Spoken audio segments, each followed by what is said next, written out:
বাংলাদেশে বিভিন্ন জনগোষ্ঠীর আলাদা আলাদা ভাষার প্রচলন রয়েছে। আইন অনুসারে দেশের সকল নাগরিক নিজ নিজ মাতৃভাষা চর্চার অধিকার থাকলেও সময়ের প্রয়োজনে বাংলা ভাষার প্রচলন বৃদ্ধি এবং আদিবাসীদের বর্ণমালা সংরক্ষণের উদ্যোগ না থাকায় অনেক জাতিগোষ্ঠীর মাতৃভাষা হুমকির মুখে পড়েছে। অনেক আদিবাসী নিজের মাতৃভাষায় কথা বলতে পারলেও নিজের বর্ণমালায় লিখতে বা পড়তে পারেন না। বিশ্লেষকদের মতে যথাযথ উদ্যোগের অভাবে হারিয়ে যাচ্ছে আদিবাসী ভাষার চর্চা।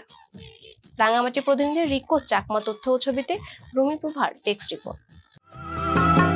বর্ণমালা চর্চা সংরক্ষণের উদ্যোগ, নিজেদের ভাষার প্রতি অনাগ্রহ আর বাংলা ও ইংরেজি ভাষার প্রতি অতিরিক্ত গুরুত্ব দেওয়ায় হারিয়ে যাচ্ছে চাকমা জনগোষ্ঠীর নিজস্ব ভাষা। অন্যদিকে কয়েকটি ক্ষুদ্র নৃগোষ্ঠীর ভাষায় প্রাথমিক পর্যায়ে পাঠদানের মধ্য দিয়ে ভাষাকে টিকিয়ে রাখার কাজ করছে প্রাথমিক শিক্ষা বিভাগ। 2011 সালের আদমশুমারি অনুযায়ী দেশের চাকমা জনগোষ্ঠীর সংখ্যা 4,44,000। সংখ্যাগতভাবে দেশে বাংলা ভাষার পরে চাকমা ভাষার অবস্থান।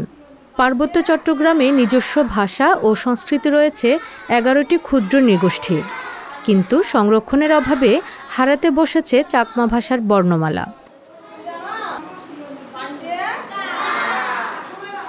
2017 সালে প্রথম পর্যায়ে এই 5টি ভাষার পাঠদানের বই বিতরণ করা হলেও এই ভাষায় প্রশিক্ষিত শিক্ষক না থাকায় ক্ষুদ্র নৃগোষ্ঠীর শিশুদের মাতৃভাষায় শিক্ষা কার্যক্রম পুরোপুরি কাজে আসছে না। আমরা তো আর ছোটকাল থেকে চাকমা, যদিও চাকমা হই, চাকমা বর্ণগুলো আমরা শিখি নাই। এই ট্রেনিং পাওয়ার পরে আমরা জানতেছি, মাত্র 15 দিনের ট্রেনিংয়ে যা শিখেছি বর্ণগুলো আমরা যেভাবে 30 মিনিট বা 40 মিনিট ক্লাস নিতাম সেভাবে নিতে পারলে এটা মানে উন্নতি হতো আর কি। এটা তো আমাদের মনে করেন অন্য বিষয়, বাংলা ইংরেজি অন্য বিষয়গুলো আমাদের নিতে হচ্ছে, আবার এটাও আলাদা করে নিতে হচ্ছে। এটা তো একটা সময়ের ব্যাপার, কিন্তু সময়ের মধ্যে এটা সময় একটু কম। প্রশিক্ষণ পেলে তো অবশ্যই ভালো, কারণ বাচ্চাদেরকে শেখাতে আমাদের আরও সহজ হবে। আমরাও অন্য ভাষাদের পাশাপাশি, অন্য ভাষার পাশাপাশি আমাদের মাতৃভাষাটা আমরা ওদেরকে শেখাতে পারবো। এটা যদি টিকে রাখার জন্য তাহলে বারবার টিচারদেরকে রিফ্রেশ ট্রেনিং দেওয়ার পর রিফ্রেশ ট্রেনিংটা দিতে হবে, কারণ কয়েকজন মুসলিমে কয়েকজন টিচার ট্রেনিং দিচ্ছে এটা হবে না, আরও বাড়াতে হবে ট্রেনিং, তারপরে এরা ধরে রাখতে পারবে।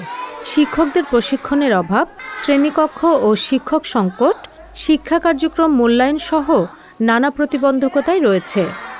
এসব প্রতিবন্ধকতা সমাধানে কার্যকরী পদক্ষেপ না থাকায় এগোচ্ছে না ক্ষুদ্র নৃগোষ্ঠীর এই মাতৃভাষা কার্যক্রম। এখন কোভিডের পরে স্কুল যদি আবার আনুষ্ঠানিকভাবে কার্যক্রম শুরু করে, আগে যেসব শিক্ষক প্রশিক্ষণ নিয়েছিলেন তাদেরকে আমরা আবার রিফ্রেশার্স ট্রেনিং বা সঞ্জীবনী প্রশিক্ষণ দিয়ে তাদেরকে আবার এই ভাষা শিক্ষা কার্যক্রমে তাদেরকে যদি আবার এঙ্গেজ করি, তাহলে আশা করা যাচ্ছে যে এক্ষেত্রে কিছুটা অ্যাচিভমেন্ট হবে। রুমি প্রভা, সংবাদ প্রকাশ। সংবাদ, ফিচার ও অনুষ্ঠানের জন্য ভিজিট করুন সংবাদ প্রকাশের ওয়েবসাইট এবং যুক্ত থাকুন ফেসবুক পেজ ও ইউটিউব চ্যানেলের সঙ্গে।